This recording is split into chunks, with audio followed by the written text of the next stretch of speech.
Zero Malabar സഭയുടെ പിതാവും തലവനുമായ അഭിമന്യ മാർ റാഫേൽ തട്ടിൽ പിതാവ് നടത്തിയ പ്രസംഗത്തിലെ ഒരു ഭാഗം സാമൂഹ്യ മാധ്യമങ്ങളിൽ ബോധപൂർവം പ്രചരിപ്പിക്കപ്പെടുന്നത് ശ്രദ്ധയിൽപ്പെട്ടതായും ഇത്തരം അനാവശ്യ വിവാദങ്ങൾ ഒഴിവാക്കണമെന്നും ഇത്തരം പ്രചാരണങ്ങളുടെ പിന്നിലെ ദുരുദ്ദേശം തിരിച്ചറിയണമെന്നും സഭാ കാര്യാലയം.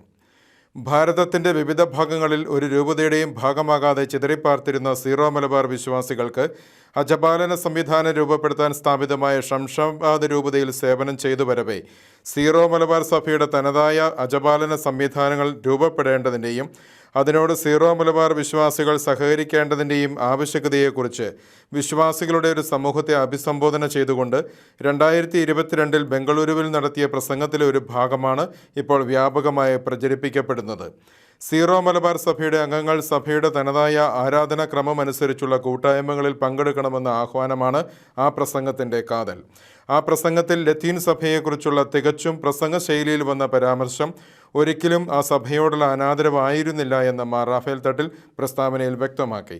ലത്തീൻ സഭയുമായും മറ്റ് കത്തോലിക്ക അകത്തോലിക്ക സഭകളുമായും ബഹുമാനത്തിലും സ്നേഹത്തിലും സഹകരണത്തിലുമുള്ള ഒരു സഹവർത്തിത്വമാണ് അഭിമന്യ തട്ടിൽ പിതാവിൻ്റെ സഭാത്മക സമീപനമെന്ന് പിതാവിനെ അറിയാവുന്ന എല്ലാവർക്കും വ്യക്തമാകുന്ന കാര്യമാണ്.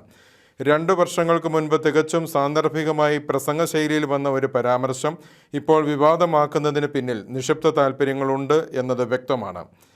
അതിനാൽ ഈ വിഷയത്തിലുള്ള അനാവശ്യ വിവാദങ്ങൾ ഒഴിവാക്കണമെന്നും ഇത്തരം പ്രചാരണങ്ങളുടെ പിന്നിലെ ദുരുദ്ദേശം തിരിച്ചറിയണമെന്നും സഭകൾ തമ്മിലുള്ള ഐക്യവും കൂട്ടായ്മയും നഷ്ടപ്പെടുത്താതിരിക്കാനുള്ള ജാഗ്രതയും കരുതലും ബന്ധപ്പെട്ട എല്ലാവരുടെയും ഭാഗത്തു നിന്ന് ഉണ്ടാകണമെന്നും സഭാ കാര്യാലയം അഭ്യർത്ഥിച്ചു.